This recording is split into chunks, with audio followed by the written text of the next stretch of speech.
बहुत पहले की बात है। एक शिल्पकार मूर्ति बनाने के लिए जंगल में पत्थर ढूंढने का।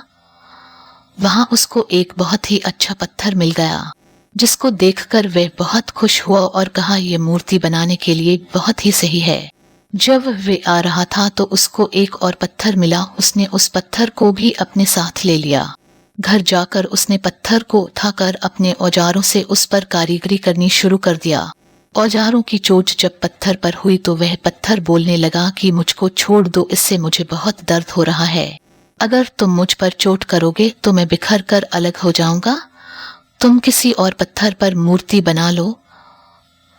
तब की बात सुनकर शिल्पकार को दया आ गई। उसने पत्थर को छोड़ दिया और दूसरे पत्थर को लेकर मूर्ति बनाने लगा। वह पत्थर कुछ नहीं बोला।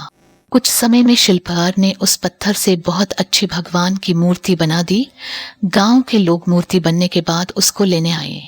उनने सोचा कि हमें नारियल फोड़ने के लिए एक और पत्थर की जरूरत होगी। उन्होंने वहां रखे पहले पत्थर को भी अपने साथ ले लिया। मूर्ति को ले जाकर उन्होंने मंदिर में सजा दिया और उसके सामने उसी पत्थर को रख दिया। अब जब भी कोई व्यक्ति मंदिर में दर्शन करने आता तो मूर्ति को फूलों से पूजा करता, दूध से स्नान कराता और उस पत्थर पर नारियल फोड़ता था। जब लोग उस पत्थर पर नारियल फोड़ते तो बहुत परेशान होता, वो दर्द होता और वह चिल्लाता, लेकिन कोई उसकी सुनने वाला नहीं था।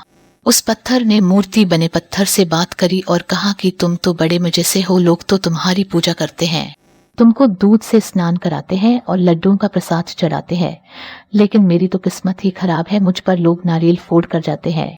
इस पर मूर्ति बने पत्थर ने कहा कि जब शिल्पकार तुम पर कारीगरी कर रहा था, यदि तुम उस समय उसको नहीं रोकते तो आज मेरी जगह तुम होते, लेकिन तुमने आसान रास्ता चुना, इसलिए अभी तुम दुख उठा रहे हो।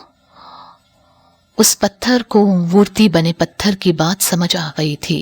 उसने कहा कि अब से मैं भी कोई शिकायत नहीं करूंगा। इसके बाद लोग आकर उस पर नारियल फोड़ते।